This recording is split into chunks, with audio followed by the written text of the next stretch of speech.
Sean muy bienvenidos a este nuevo episodio de Emergencia 24/7. Soy David Larrondo Fonseca y les extiendo una muy cordial bienvenida a todos ustedes. Si es la primera vez que estás escuchando nuestro podcast, te invito para que puedas ir a revisar los episodios de la primera temporada. Así como también a que te puedas suscribir ahí en la plataforma donde nos estás escuchando. Invitarlos para que puedan visitar nuestra cuenta de Instagram, ahí en Emergencia 24/7 Podcast. No puedo dejar de pasar esta oportunidad para volver a extender la invitación para que te inscribas en nuestro webinar, el que vamos a desarrollar este lunes 29 de noviembre a partir de las 16 horas. De vuelta a lo esencial en temas de reanimación cardiopulmonar, donde vamos a tener distintos invitados y una mirada bien profunda de los fenómenos que suceden detrás del paro cardiorrespiratorio, pero también de todos los procesos que están relacionados con poder entregar una respuesta adecuada a los pacientes en paro en escenarios prehospitalarios y también en escenarios de urgencia. Estamos centralizando todas las inscripciones en nuestro correo electrónico, así que si tú quieres participar, te invitamos para que nos escribas a emergencia24/7podcast@gmail.com. Te vamos a responder enviando el link de la reunión que va a ser vía Zoom, además del cronograma de actividades que tenemos para ese día. Hay muchas personas que ya se han inscrito y queremos invitar también al resto de las personas que tal vez tiene la intención y aún no lo ha hecho. Entonces, no te olvides, este 29 de noviembre nos vamos a juntar para poder ver este interesante tema. En el episodio de esta semana quiero conversar con ustedes en relación a los boogies. ¿Los conocen? ¿Los han utilizado? Saben, pese a lo que muchas personas creen, no son aditamentos tan nuevos. Ya estaban introducidos en Europa a partir del año 1949. Y a lo largo del tiempo han logrado demostrar con evidencia científica que el uso de estos aditamentos nos aumenta el rango de posibilidades para poder lograr intubaciones en el primer intento. En todos los pacientes, pero también en aquellos pacientes donde preveemos que vamos a tener un escenario de vía aérea difícil. Estos dispositivos permiten lograr la introducción del boogie primero en la vía aérea y luego facilitar el paso del tubo endotraqueal a través del dispositivo. Están fabricados de un material atraumático, de manera de poder disminuir bastante el riesgo de provocar lesiones en la epiglotis o en la tráquea o las primeras porciones de la vía aérea inferior. La mayoría tiene una forma angulada en el extremo que va a ir posicionado ahí en la tráquea, con un ángulo de 30 grados. Existen sin angulación y también otros que tienen más grados de angulación en esta punta. Todos dependen de la fabricación y el material, ya que, a diferencia de lo que muchas personas creen, no existe solo y exclusivamente un modelo. Hay muchos en tamaño, en dimensiones, en diámetro, en el material que están utilizados y también con la finalidad que estos tienen. En términos generales, los tamaños y dimensiones estándares están cercanos a los diámetros de 5 milímetros, con longitudes que pueden ir desde los 60 centímetros, 70 centímetros y más, como les decía, dependiendo de las marcas y de los modelos. Hay algunos que tienen variaciones para poder ayudarnos al momento de realizar la intubación del paciente. Como por ejemplo, hay algunos que tienen puntas fenestradas y nos permiten incluso aportar oxígeno a través del dispositivo. Hay otros que cuentan con una fuente de luz. En definitiva, hay diversas modificaciones para distintos escenarios donde estos pueden ser utilizados. Y ahí es donde pasamos al siguiente punto de este episodio. ¿Cuándo creen ustedes que hay que utilizarlos? Si pudiéramos hacer una división muy grande y muy general, hay personas que consideran que los boogies son útiles solo como medidas de rescate. Es decir, cuando nos vamos a enfrentar a un paciente en el cual no pudo lograrse la intubación en el primer intento, entonces dentro de las modificaciones que vamos a tener con el paciente, como por ejemplo la posición, el tamaño de la hoja del laringoscopio que vamos a utilizar, u otro aditamento, como por ejemplo el uso de los videolaringoscopios, entonces ahora es un momento para poder utilizar el boogie. Y estamos quienes pensamos que el boogie debe ser utilizado en todos los escenarios donde nos vamos a enfrentar a una estrategia de manejo de la vía aérea, donde pensemos en hacer una intubación, ya sea en primer intento o una intubación secundaria a través de algún dispositivo que nos facilite la misma. Entonces, me gustaría en este episodio que pudiéramos desglosar y conversar en relación a estos dos escenarios.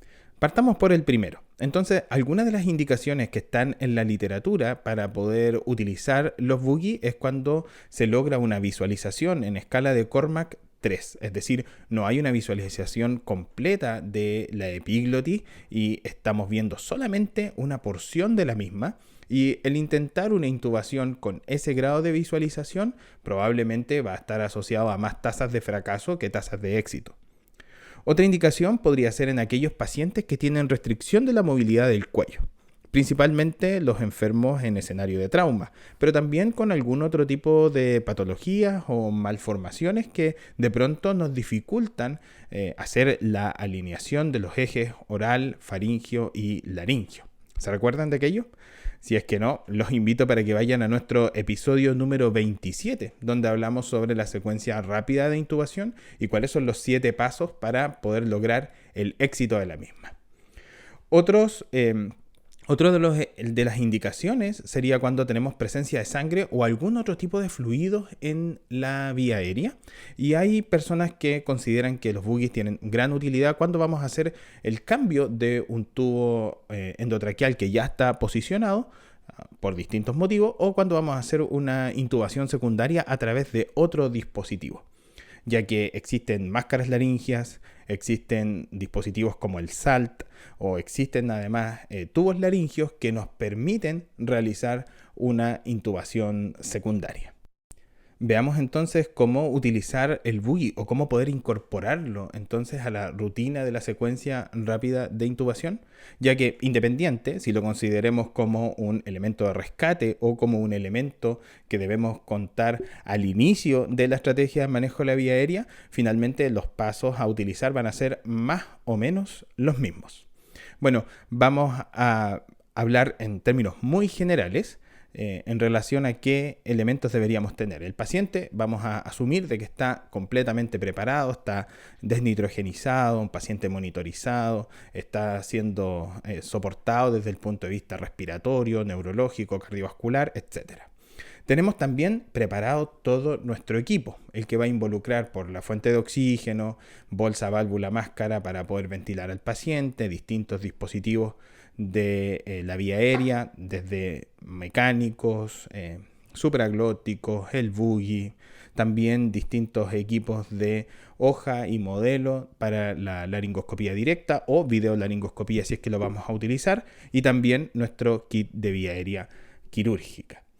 ¿Qué otros elementos necesitamos? Bueno, tener un operador entrenado. Si bien es cierto, el uso del boogie es bastante simple, requiere de todas maneras que nosotros podamos conocer el dispositivo, entender cuáles son las recomendaciones del fabricante, cómo poder manipularlo de manera segura y no solamente nosotros, sino que el personal que nos va a ayudar a entender, a disponer el resto de los equipos que vamos a utilizar al momento de poder realizar la intubación.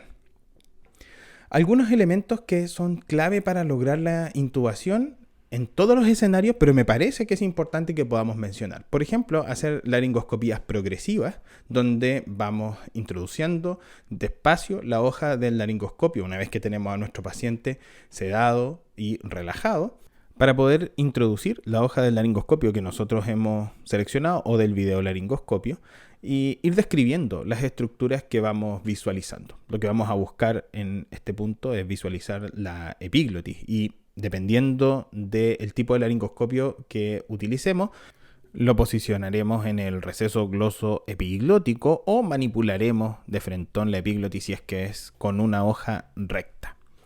Será aquí, entonces, donde vamos a utilizar otras técnicas que nos permitan optimizar la visualización de la obertura glótica. Una de ellas es realizar una manipulación laringea externa, de manera tal de poder acomodar las estructuras cuando no logramos una buena visualización. Esto puede ser acompañado con una laringoscopía bimanual, donde otro operador nos va a ayudar a mantener esa posición de manera tal de tener la mejor capacidad visual, sea con una laringoscopía directa o con un videolaringoscopio.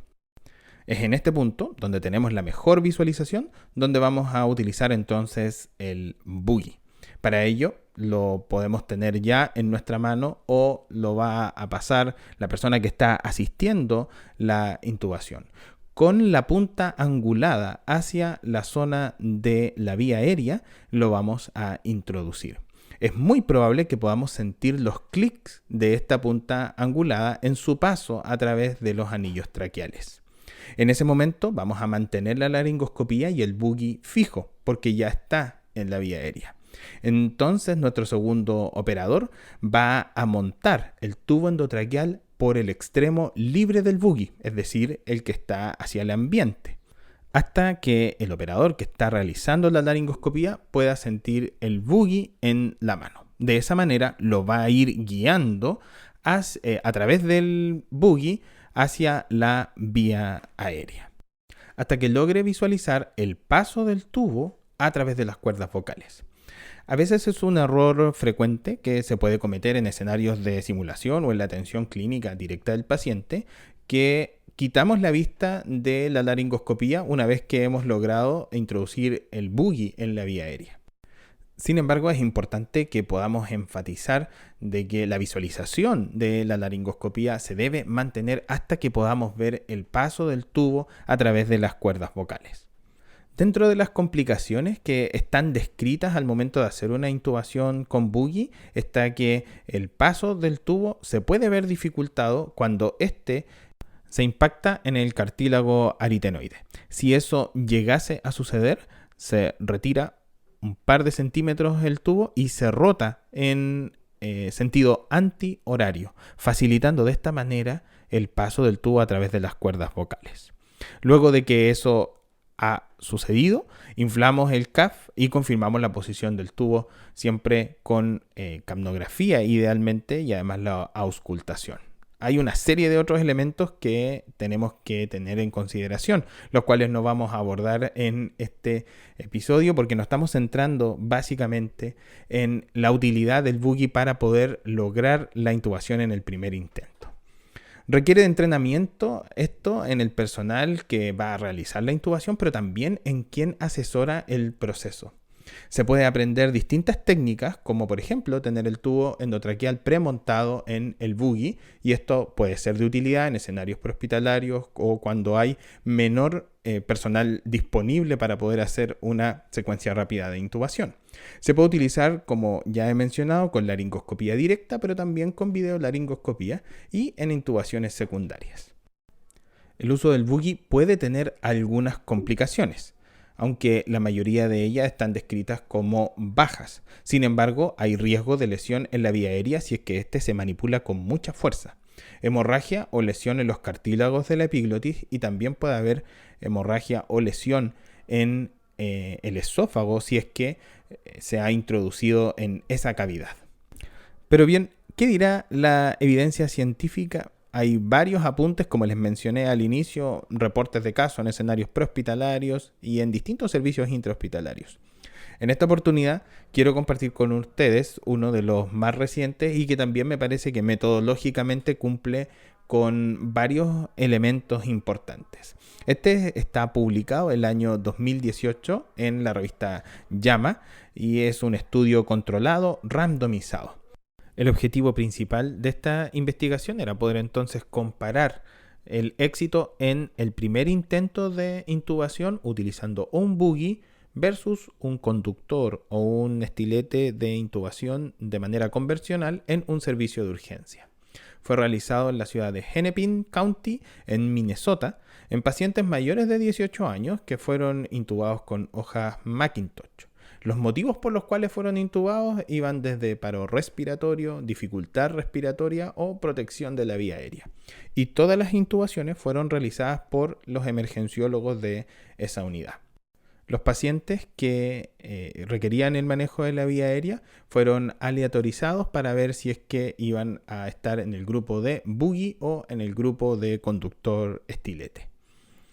El objetivo principal de la investigación era comparar las tasas de éxito en la primera intubación en pacientes que tuviesen indicadores de vía aérea difícil, como por ejemplo cuello corto, limitación de movimiento del cuello, fluidos en la vía aérea, trauma facial, macroglosia, obstrucción de la vía aérea por cuerpos extraños, edema, obesidad o micronactia. Y dentro de los objetivos secundarios estaba la tasa de éxito en todos los pacientes intubados, el tiempo de intubación, la incidencia de hipoxemia y la presencia de intubación esofágica. ¿Vamos a los resultados?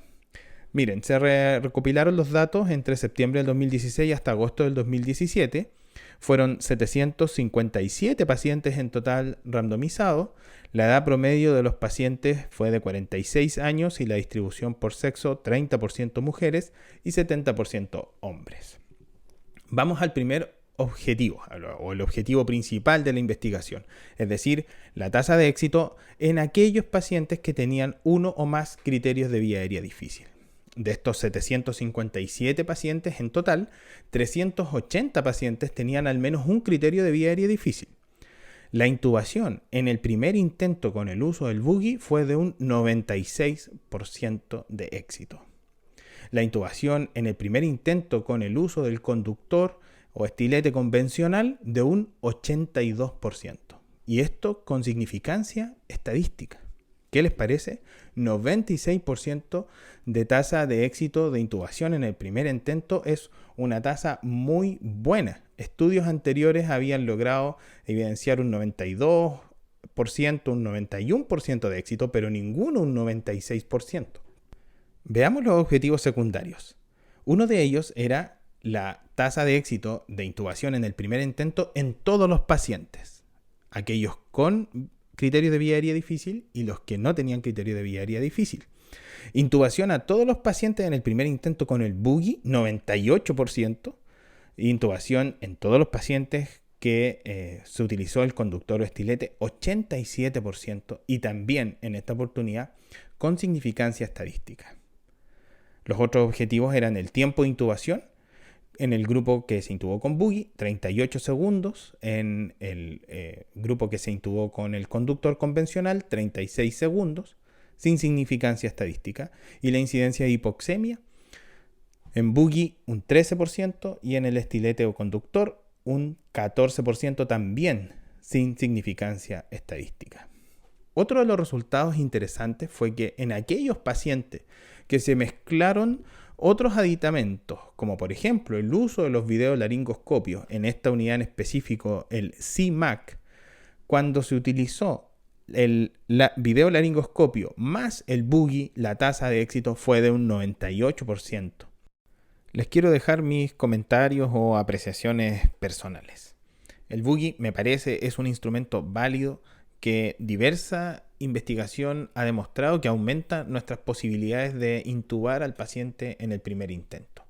Es por eso que creo debe ser considerado en el primer intento y no tenerlo para cuando hemos fracasado, ya que de utilizarlo la primera vez tal vez no sea necesario un segundo intento de intubación.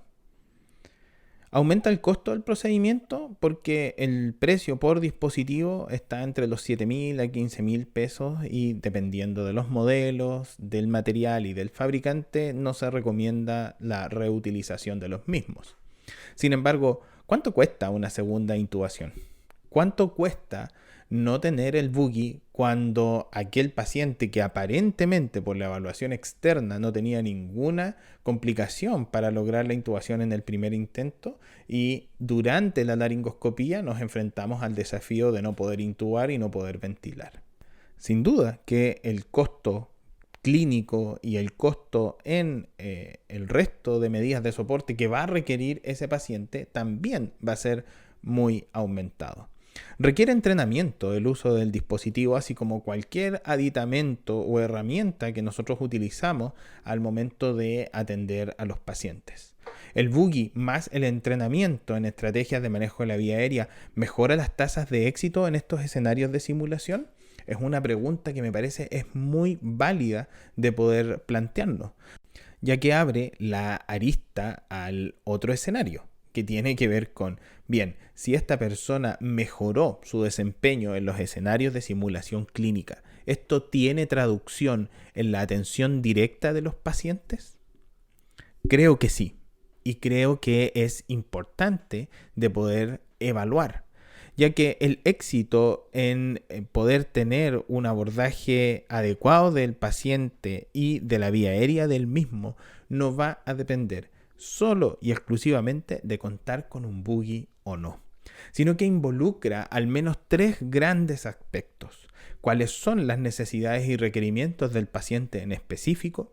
¿Cuáles son los dispositivos y los recursos que tenemos para poder establecer una estrategia de manejo de la vía aérea y también de ventilación y oxigenación en base a las necesidades del paciente? Y en tercer lugar, ¿cuál es el nivel de entrenamiento que tiene el personal que va a realizar la laringoscopía e intubación y también todo el equipo que lo va a acompañar en el proceso y en los cuidados post-intubación? ¿Qué les pareció este episodio? A mí me pareció muy interesante el estudio que compartimos y también la posibilidad de contar cada vez de manera más frecuente con los buggy cuando vamos a enfrentarnos a un paciente que requiere un abordaje más invasivo de la vía aérea. Buenos elementos, buenos resultados. Que estén súper bien, tengan una muy buena semana. Gracias por llegar hasta el final del episodio y les vuelvo a hacer la invitación para que se puedan inscribir en el webinar de reanimación cardiopulmonar que vamos a hacer este 29 de noviembre. Escríbenos un correo electrónico a emergencia24.7podcast@gmail.com y recibirás el link de conexión más el cronograma de actividades que tenemos para esa tarde. No te lo pierdas y nos vemos la próxima semana acá en Emergencia 24/7.